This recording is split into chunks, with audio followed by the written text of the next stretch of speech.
All right. Good morning, everybody. We are now streaming online.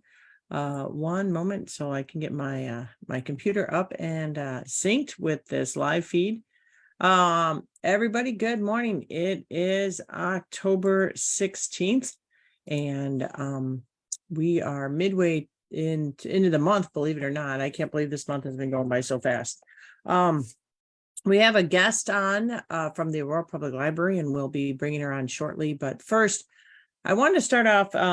Every morning I have a mug, and this mug, of course, is my peace mug. I got it at the Rainforest Cafe. Peace, love, and frogs. Believe it or not, I was visiting my son when he was had a weekend up at Great Lakes, and we went to Rainforest Cafe there.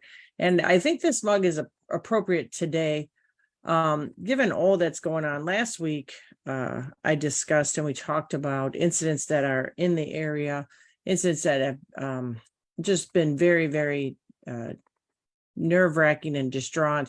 We had talked about, I believe last week or so, that there was an incident at Wabanzi of a student that had filmed themselves burning the Quran over the summer, and that the school district was working to diffuse this act of hate that was taken very harshly, as should be, by the Muslim community. As many people know, the Quran is the holy book of Muslims. I have to start by talking about, again, now a deadly attack on a 6-year-old Palestinian boy, American boy. He was killed and his mother was critically injured when they were stabbed by a man who targeted them just because they were Muslims. And this is in the wake of the war between Israel and the Hamas. Now, the deadly attacks by the Hamas is horrific, and definitely, is not to be taken lightly. But of course, now the retaliation from Israel, where they're cutting off food and water and electricity to innocent civilians that are just trying to live peacefully, should not be tolerated as well. There needs to be peace there. But here, right, pretty much in our backyard in Plainfield, the mom, Hannah Shaheen, she called 911 and told dispatchers that her landlord was attacking her with a knife in Plainfield Township, and the Will County Sheriff's Department responded. Her son, Wadea Al-Fayoum, had been stabbed 26 times. We cannot continue to support or even try to address and accept these acts of hate. When we look at an individual burning the Quran, and then now it's escalating to acts of violence and senseless murder, it's horrific and it's terrible, and it needs to end. And at the end of the day, people just want to live in a place where their families are safe, where they can grow and love and just be in peace. And that's what we need to strive to. And these senseless acts of violence can't be tolerated. So please send all your thoughts and prayers and during this grieving time of this family that was targeted solely because of the religion and who they are, instead of, and it's a horrific hate crime that just happened right here in Will County. So I wanted to start with that before I give my updates. But please keep that family in your hearts. It's just horrific, these hate crimes and all the things that are targeted, the races, the hate crimes against individuals of different faiths, and in this case, Muslims. And they have family over there they have family in Gaza, and it's a tough time. And I struggle for the words, and I'm just human. But please, again, let's work harder to diffuse and to fight up against hate and these hate crimes. As a nation, we can and we should do better, and we really truly need to work on that. So we start off on that note, and I just thought it was very important to talk about that and to acknowledge this grave situation that happened right there in Will County, in Plainfield Township, in our borders. But moving on, about something that happens in our area, happened in Aurora. As I've talked before, we work in the state very closely with the local governments. We work closely with the federal government, and the library board just was recently formed by a referendum. So now the library board is its own entity and is accountable to the voters. And we have on our Facebook Live Michaela Haberkern, and she's the executive director of the Aurora Public Library District. It was formed as a district before it was connected to the city of Aurora. The mayor was able to appoint the individuals he wanted onto that board, and the city of Aurora worked to pass on the funds to this library when it was a library board. Now it's a district, and they have their own independent board. And she is the chief administrator of the library, and she has quite a few responsibilities that I'm just going to list off really quickly here, because she's just an amazing person and I want you to get to know her. But so her responsibilities, of course, is running the library district, budgeting, planning, operation, board development. She actually started her career in bookmobile services at St. Louis County Library in Missouri. She's worked at the Skokie Public Library and the Hinsdale Public Library before coming to the Aurora Public Library in 2016. She spent 3 years as the library's deputy director before being appointed executive director in 2019. I knew her predecessor, Eva, and those were big shoes to fill, and I think she's done a great job.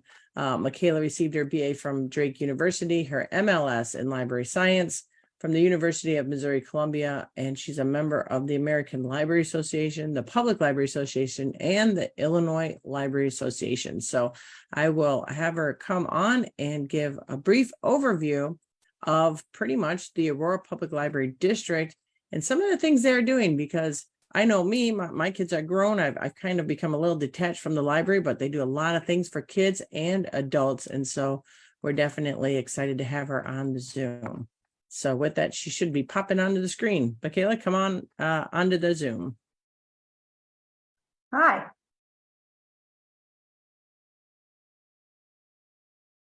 All right, are you there? I think so. Okay, there you go. Yeah, just talk a little bit about the library, some of the exciting things that you got going on. Sure. Well, first of all, thank you for having me. It's so exciting to be here with you this morning. We have so much going on at the library these days.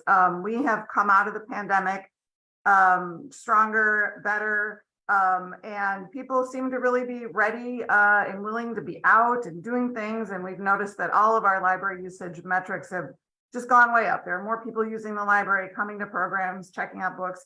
It's really exciting. The biggest, of course, and most exciting thing is that we have a new bookmobile. We ordered our new bookmobile in February of 2021.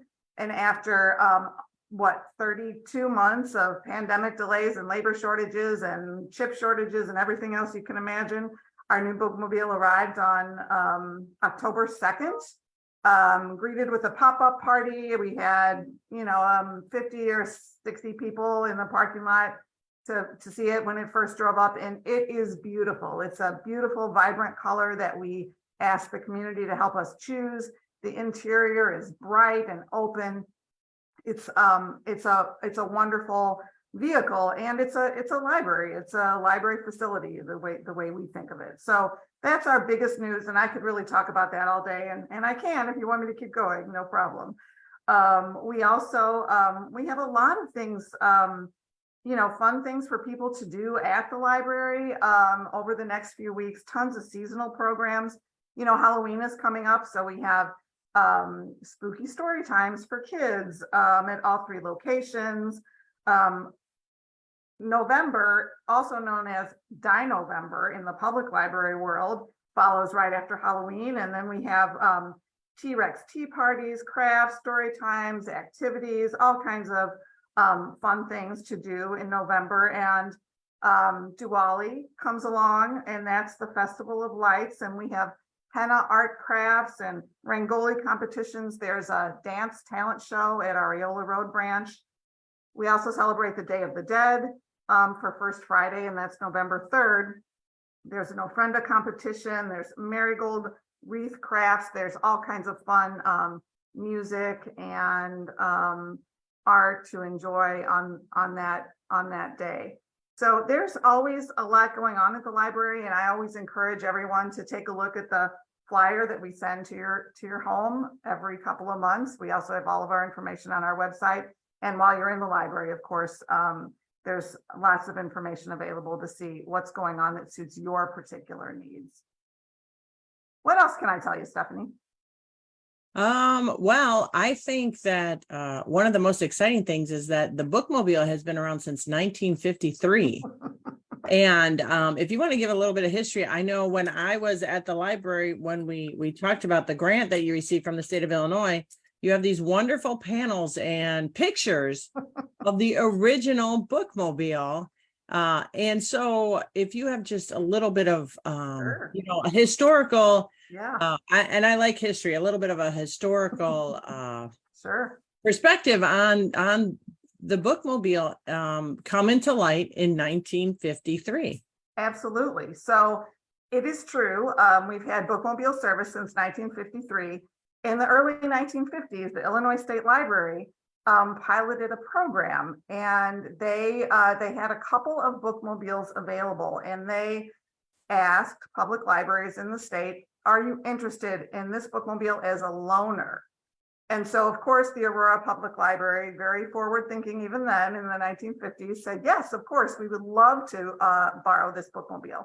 It was such a great success that we bought it from the state library, and we have had active bookmobile service ever since. The current bookmobile that just arrived is our 6th bookmobile. And so it's a great way to think about being able to serve your population. Populations change. The density of population shifts and grows over time. And this allows us to bring library services to areas of the community where we have not yet built a branch, or where it's more difficult to get to one of our library branches.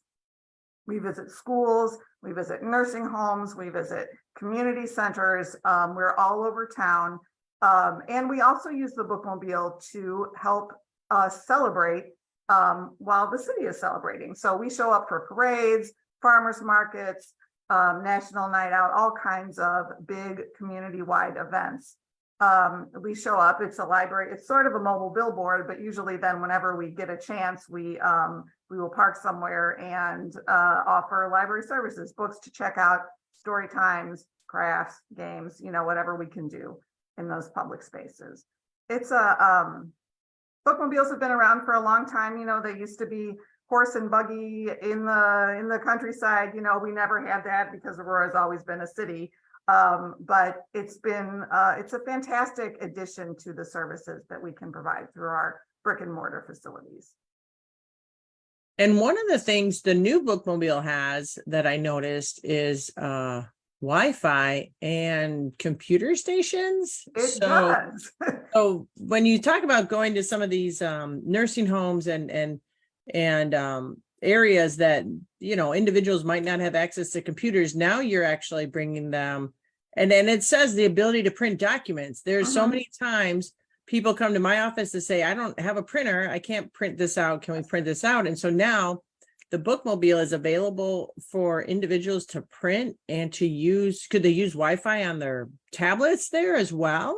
Absolutely. And so in addition to the bookmobile, all of our locations have parking lot Wi-Fi. So we have big broadcasters like you see at sports stadiums and things like that, so that there's free internet in a wide circle all around all of our facilities. But our bookmobile is, it's a mobile, enormous hotspot. So you can use your own device, of course, while you're at the library. We do have a couple of laptops set up there. And as you mentioned, a printer and it's a scanner as well. Printers are really hard to manage, for a lot of people. They're the worst computer peripheral. Everybody says that. They're always breaking down. But ours are, commercial grade, professional grade printers. And so this will be a great place to check your email, do a little bit of research, print out a document. We can also, if you have a larger job, print it out here at the library and bring it to you at your location wherever you visit the bookmobile. Oh, that's wonderful. So they can get documents printed, and then when the bookmobile comes to their area, they can pick it up from there. Exactly, exactly. The bookmobile in general is a lot more high tech than obviously than the one that we got in the 1950s, but also than our current bookmobile, which we purchased in 2003. It has rooftop solar panels and a battery system that runs the generator and the power and the Wi-Fi and all of those things on the bookmobile. It has a diesel engine to propel the vehicle. Because in 2021, there weren't really electric vehicles available for this kind of customization. That'll be the next step, I guess. Our next bookmobile in 20 years will probably be all electric or whatever comes after that, who knows? But it's the solar panels and the custom built battery system will help us run greener and cleaner. And also, I think be an interesting educational opportunity, you know, as we'll be able to do programs for kids, especially talking about how these new technologies work, and they'll be able to actually see it working. There's it's called a gateway. It's a graphic display on the bookmobile that shows how the power is coming and how it cycles in and out. And so it's very cool to see and to watch, and we're really looking forward to showing that off to the kids. Everything is about learning. And it's just so fabulous that the bookmobile has so many different facets to it that I think young and old, everybody can embrace and just enjoy it. It's the public their public library on wheels, and as you said, it is a custom made vehicle, so that so you just don't pick one up. And like you said, it's taken years and years in the making. The old bookmobile, now we can say the old bookmobile, now we have the new bookmobile, was in 2003, I believe. Mm-hmm. So that bookmobile lasted 20 years of faithful, good service riding all around Aurora that people could see. So I'm assuming that the current bookmobile will last at least the same amount of time, if not longer than that, with the way technology is these days. We hope so. And we, just like we're hosting a whole series of events to introduce the new bookmobile to the community, we are going to host an event to say goodbye to the old bookmobile. So its last ride will be at the Festival of Lights Parade on November 17th in downtown Aurora. You know, you'll have Santa on the fire truck, and you'll have the old bookmobile and the new bookmobile riding together before the old bookmobile, our 2003 bookmobile, I should say, retires from service. It did last 20 years and just barely these last few years, it's been under repair quite a lot, as you would expect from a vehicle that's 20 years old with 125,000 miles on it or whatever. So. And those aren't highway miles; those are city miles. So those are city miles. Wear and tear. That's correct. And the new bookmobile, you know, it is all about education, and it's about fun. It has speakers on the inside and on the outside so that we can play music while we're in those parades. And it has a bubble machine. So when we're doing fun things, story times, parades, farmers market events, we'll be able to run the bubble machine.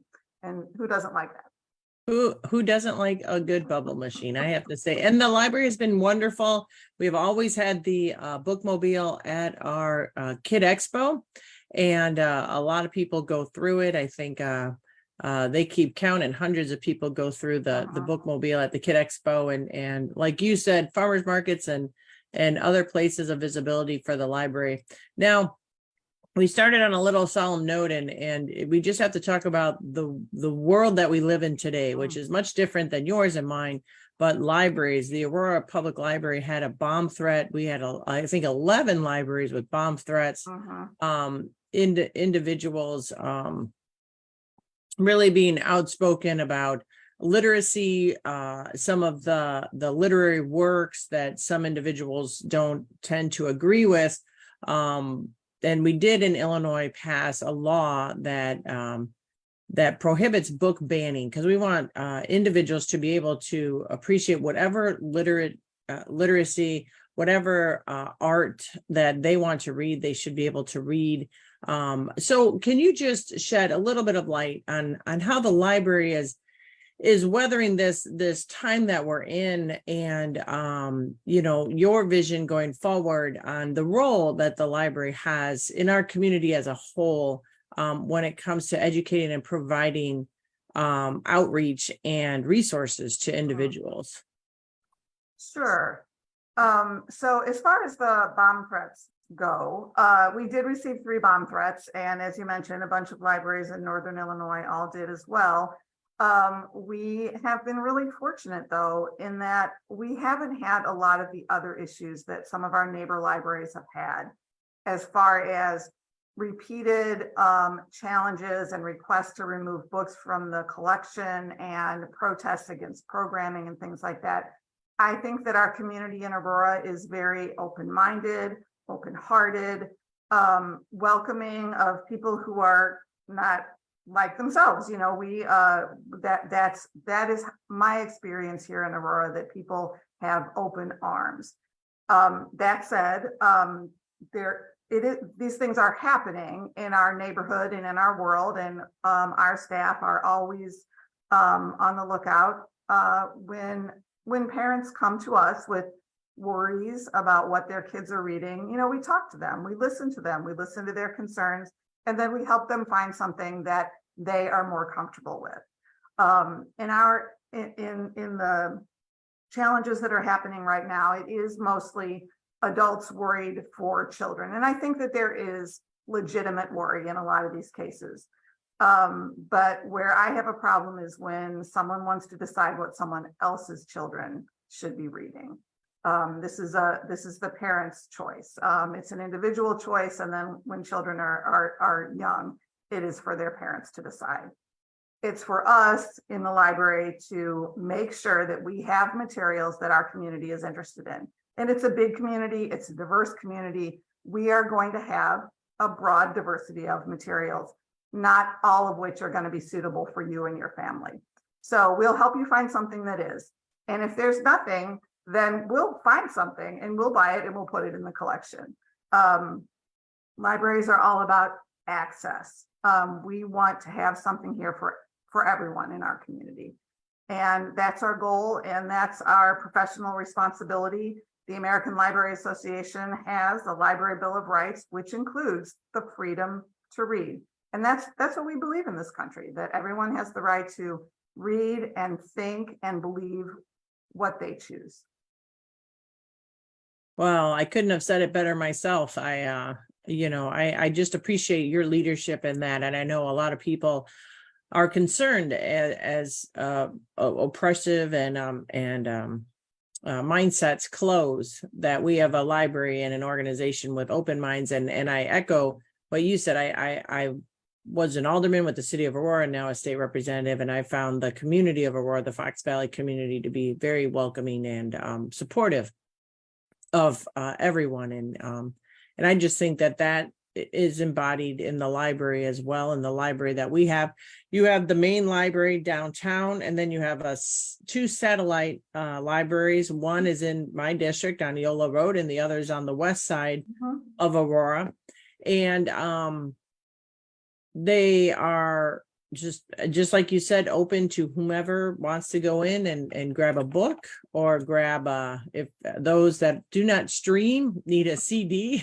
Right. I think you still have CDs in there and DVDs and everything else. And we have exciting plans for those branches too.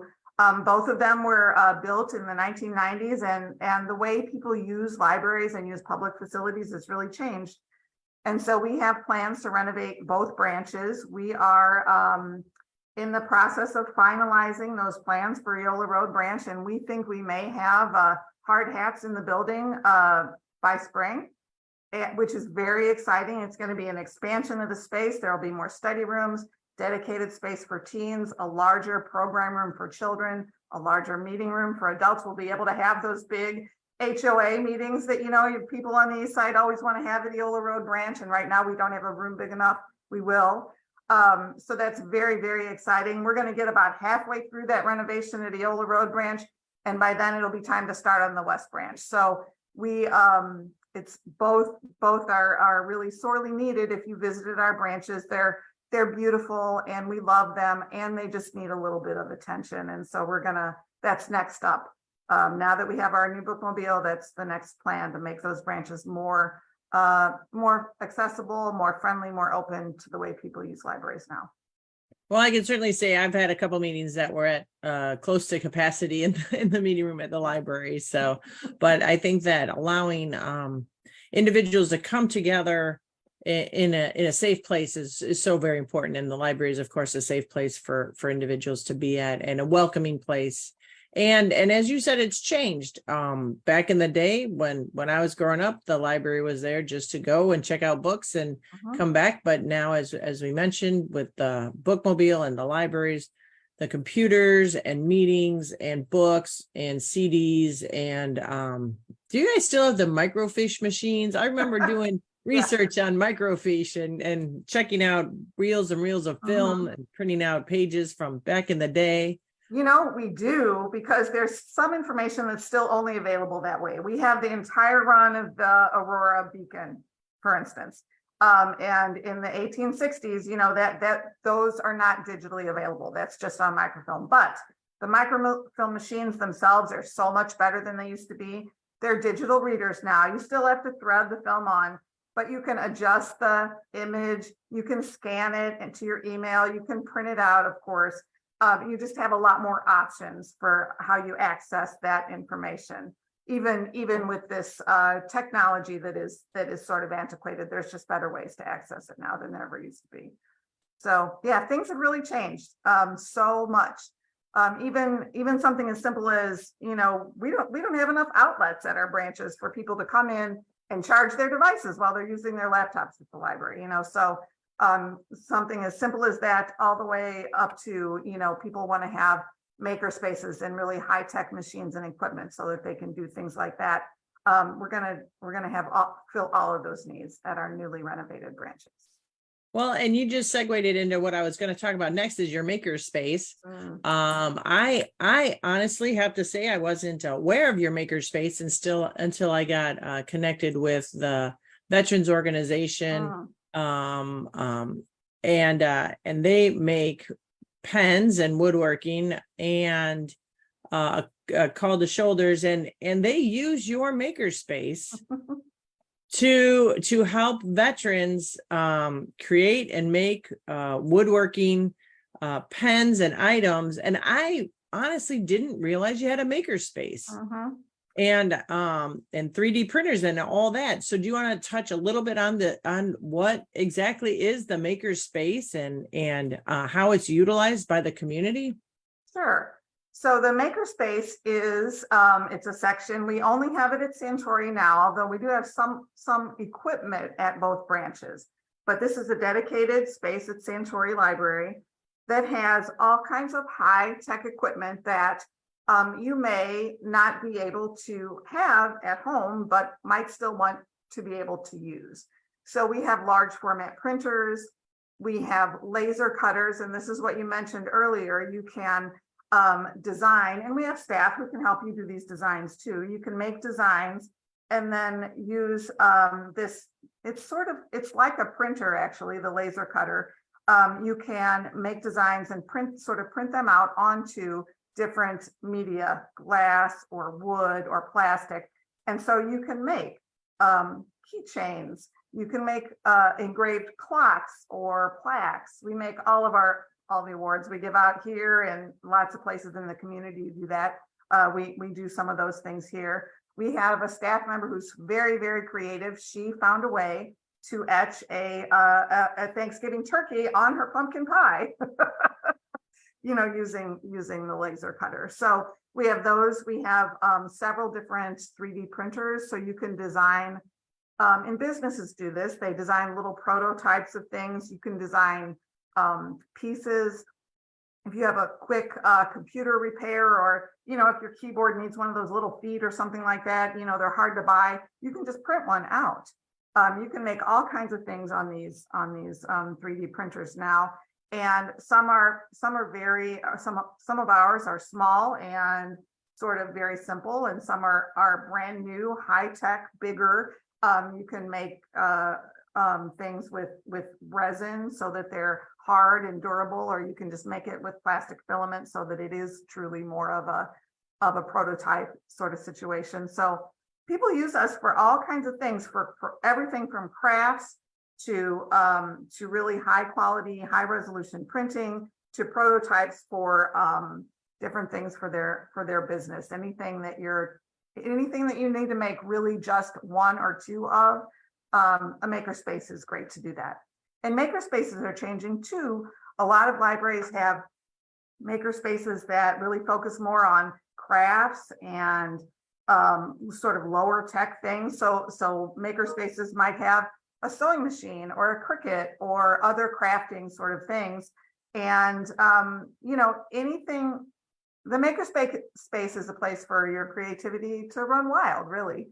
So libraries, we used to say that libraries were more like grocery stores, where there were items on the shelf and you would take them home and you would make your stuff. And now libraries are a little more like kitchens, where we still have those things, but you can actually do some of your making here too.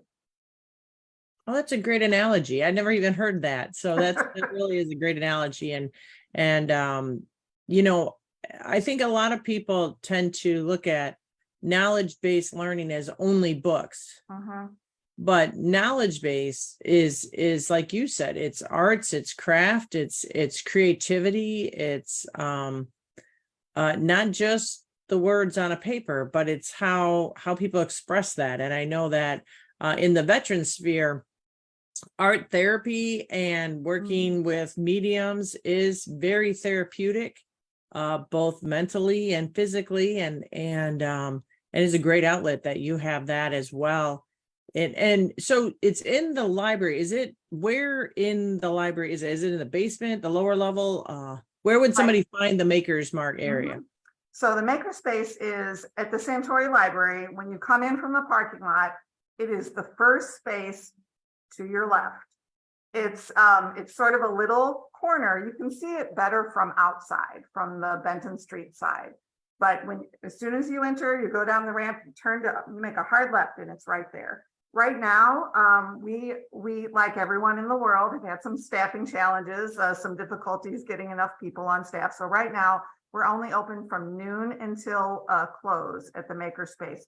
But you can make an appointment if you need to come at another time. We can always make an appointment for you. I should say too, the library as kitchen is a concept that I borrow from a colleague, and it's not just our library that's doing all these creative, wonderful things. If you have listeners that belong to other libraries, check with them.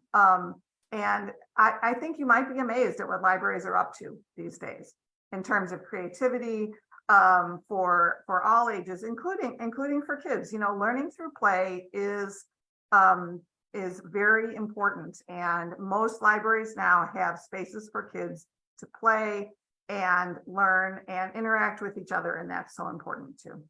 So you're saying the library is not this extremely quiet place anymore that has the librarian quieting down everybody, no talking, and it's a vibrant energy, rich with energy, and rich with just excitement. Every time I go, I see something new.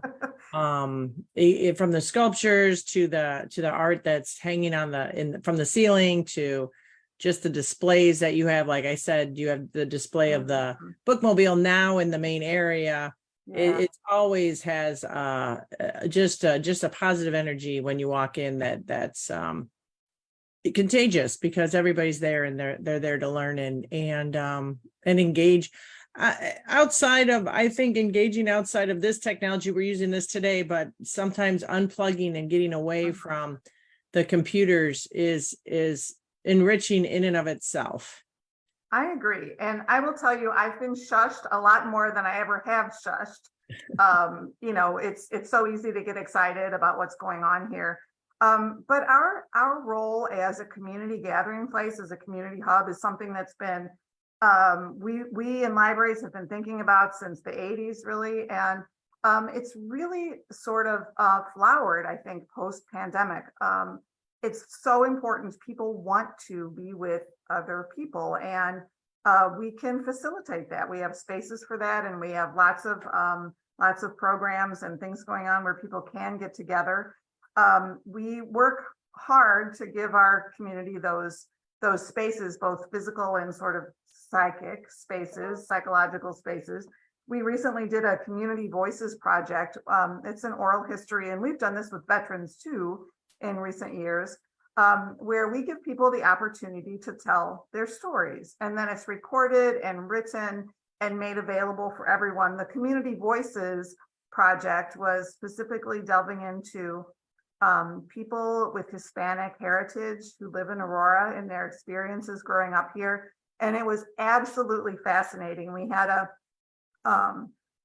big exhibit around that too, and then a live program on First Friday. It was across the street at Nita Harzin. And we look forward to doing more of that kind of thing, giving people the opportunity to connect with each other, to tell their stories, to find commonality. We think we're a very divided country, and maybe we are, but I think we have a lot in common too, and we just don't know.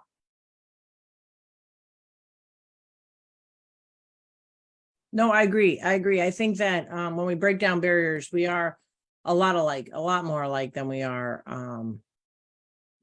different. And like I said at the beginning of our segment, I think at the core value, people just want to live in peace with their families, and sometimes fear sometimes comes along and disrupts that a bit, but we need to continue to really continue to work on that, and the libraries do a wonderful job of bringing people together and being with us. So I think that's a wonderful role that the libraries play.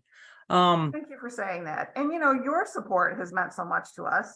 The support of our Illinois delegation, the support of our new state librarian in passing this law, preventing book bans. It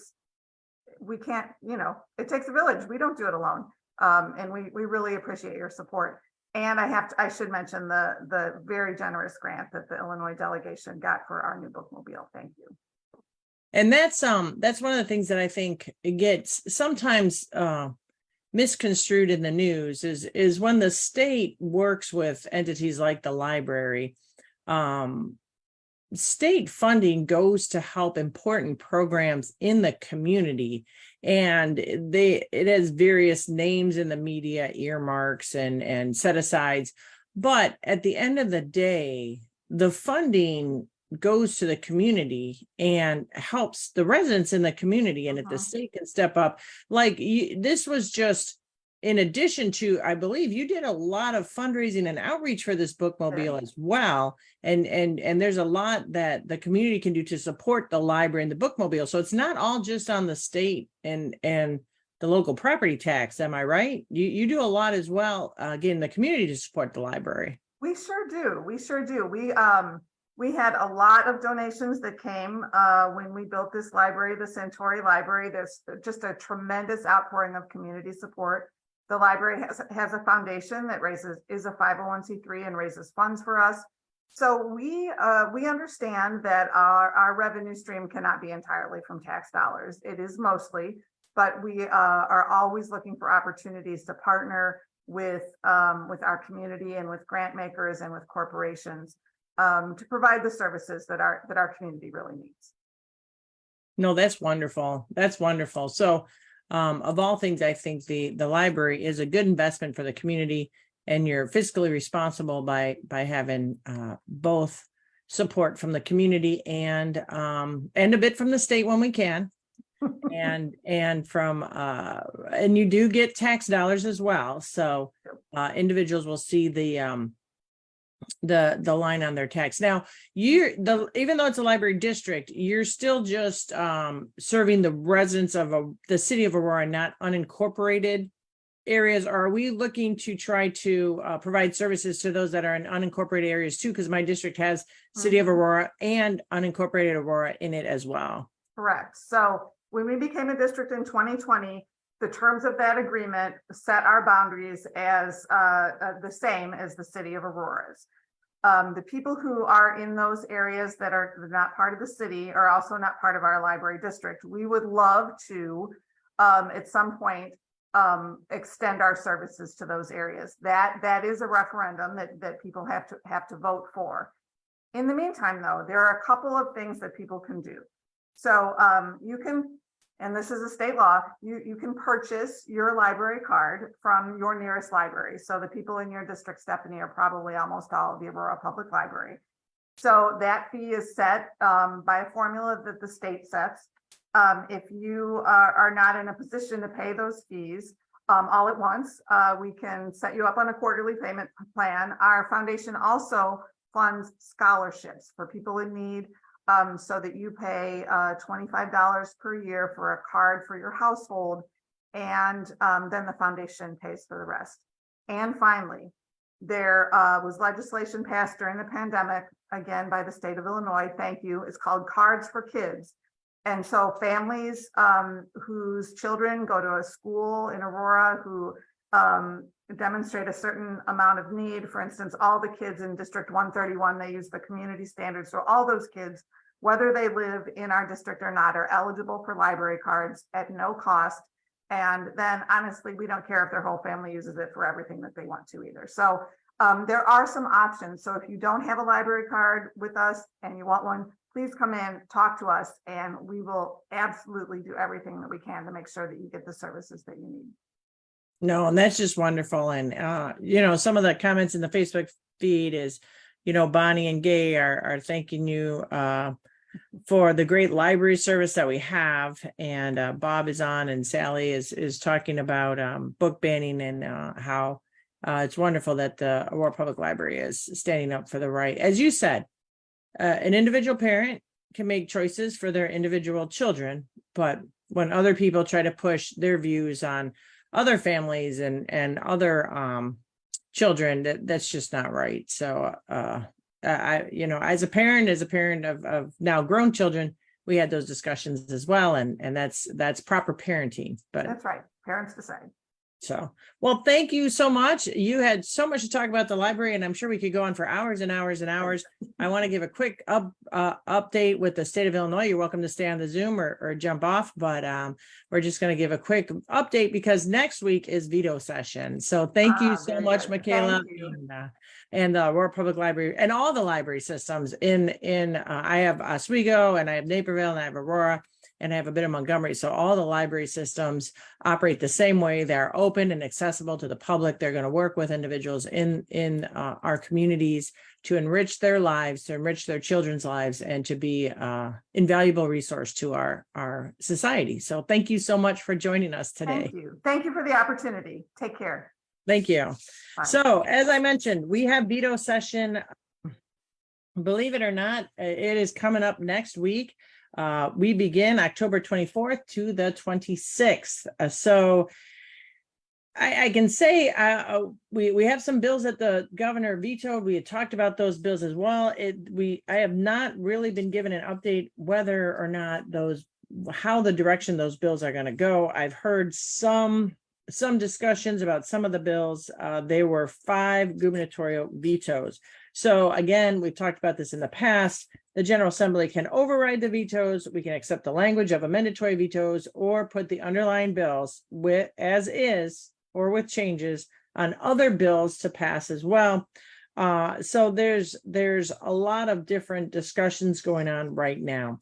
There was some talk about what is called the supplemental appropriation, which means that if revenues are coming in a little bit above budget, or we close the last budget with a surplus, we can do a supplemental appropriation. As I mentioned before, an appropriation simply gives the governor the authority to spend the funds in the line items in which we put these funds in.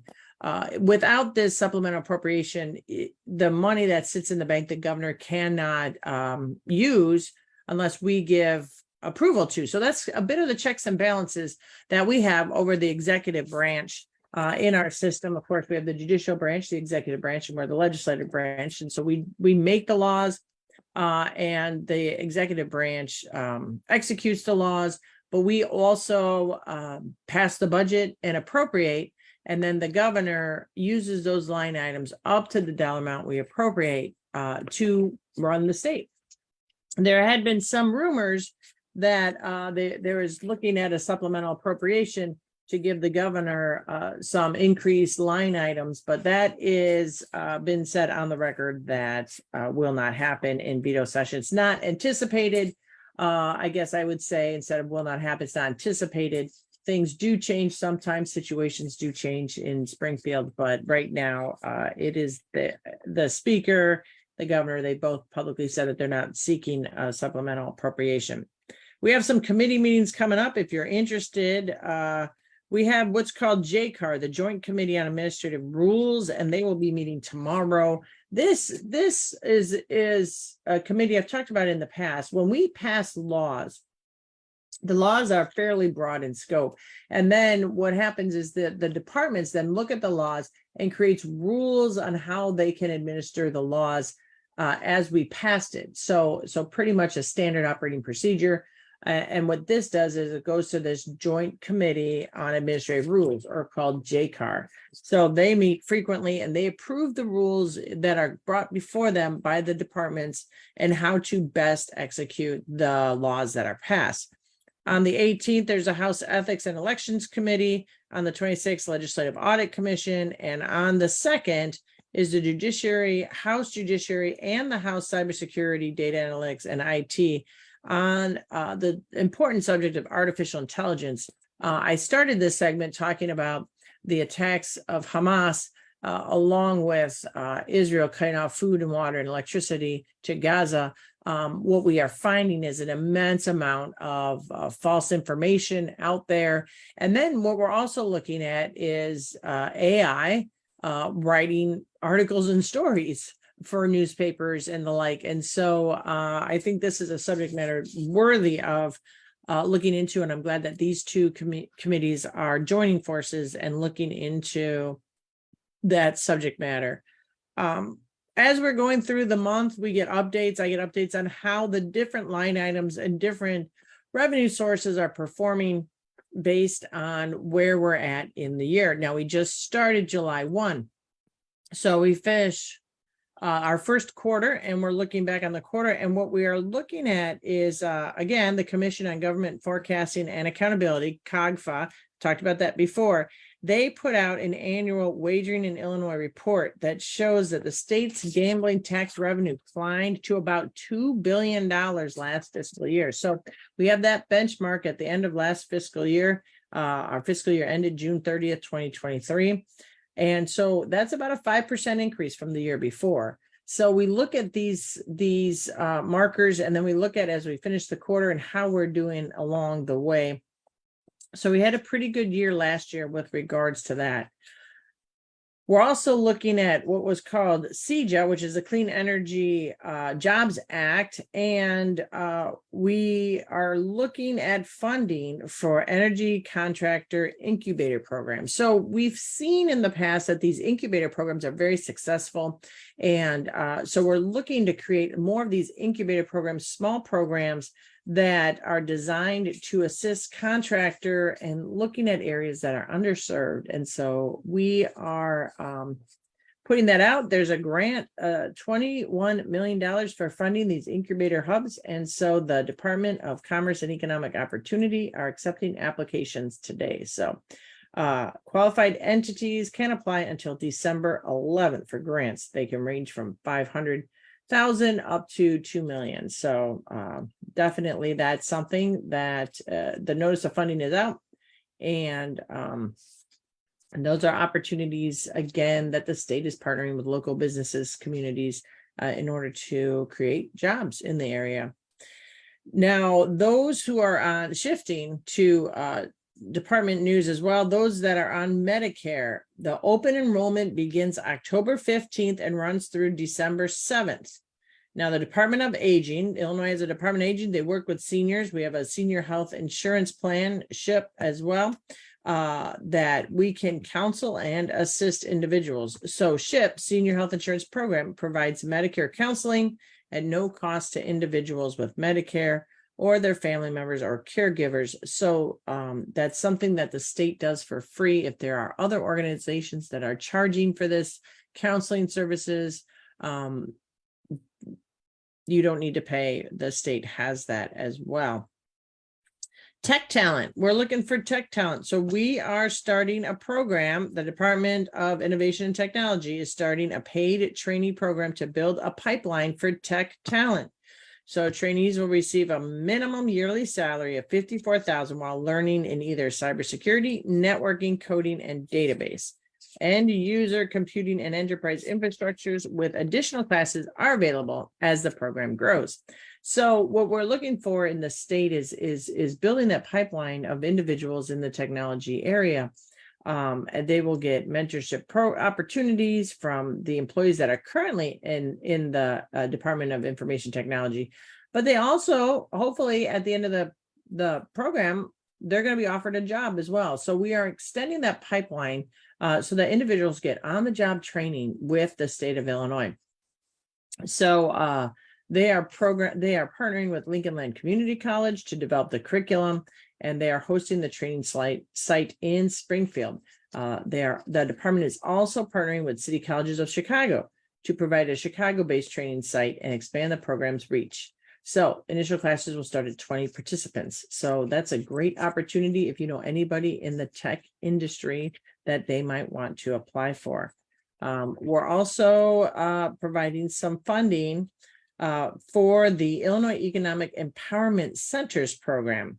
So these are for entrepreneurship training. What we're finding is the younger generation, the 20-year-olds, the 30-year-olds, they're very poised for entrepreneurship. We also find this in the veteran community. So entrepreneurship training, and they are preparing individuals with regards to business opportunities. They're targeting historically marginalized communities, and they are looking to create a more inclusive business ecosystem. That's not a bad goal, and something that the state is really passionate about.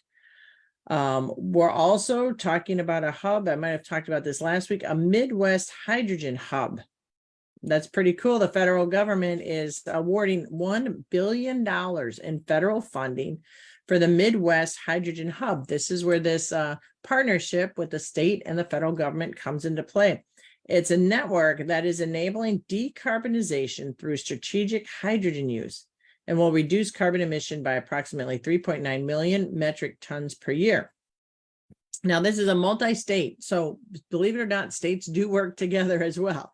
Multi-state, multi-sector network. It includes Illinois, Indiana, and Michigan, and it has the potential to expand to other Midwest states. So each state's unique assets are coming into play with this local hydrogen economy and advance the development of hydrogen production industry in the Midwest, which is really exciting. Years ago, I took an energy tour and learned all about Germany's energy initiatives, a clean energy initiative. Hydrogen was one of them. So this is very exciting as well with regards to that. And then we are looking at, believe it or not, measles. So the Illinois Department of Public Health reported a case of measles in Cook County. This individual was unvaccinated and had exposure internationally. The Cook County Department of Public Health is working with the state to look at the exposure locations in the U.S. So believe it or not, the last measles case in Illinois was in 2019. So it's been a couple of years now, but this individual was unvaccinated and traveled internationally.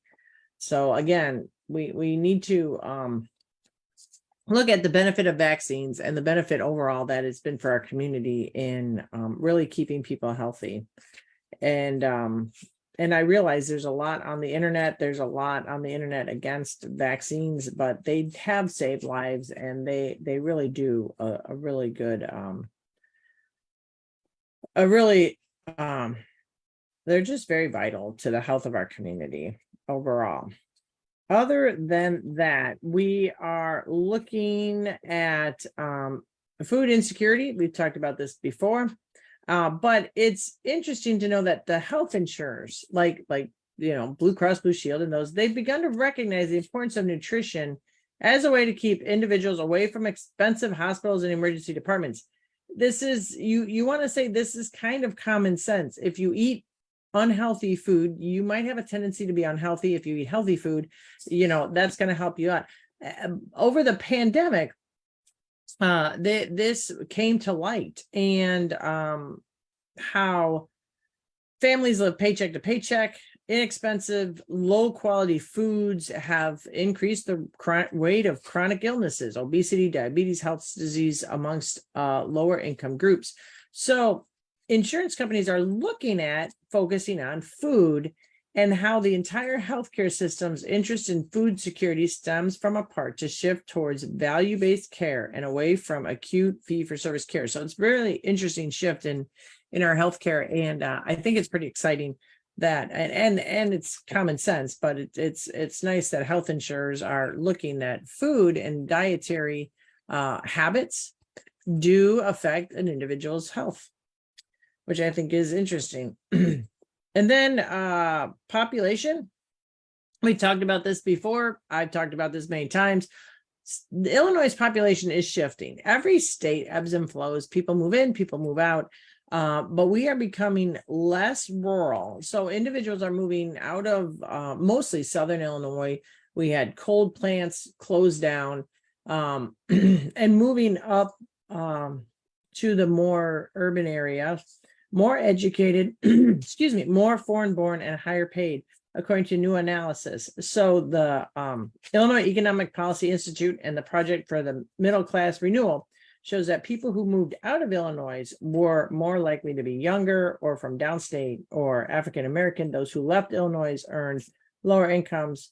Less than half were likely to be homeowners and less likely to be married than those who stayed. So this is just a shift in population, and populations do shift from time to time. But again, the state of Illinois is hovering around 13 million people. So if your neighbor moves out, somebody's going to move in. And our populations will ebb and flow, but it's a small amount when with regards to the whole population as a whole. Now, we are looking at pensions. We've wrapped up the pension committee, our subject matter hearings. We've had a dozen or so subject matter hearings on pensions starting in January. We're wrapping that up, and we are looking at veto session for hopefully starting to get our pensions on the right path. I've said this before, our pension system has to be good policy for the state and good policy for the employee. There has to be balance, and it's not going to happen overnight. It's not going to happen in one bill. There's going to be multiple bills and continual discussion next year in the General Assembly as well, in the Pensions Committee. We are looking at the unfunded liability. That is important. Illinois has about $144 billion in unfunded liability.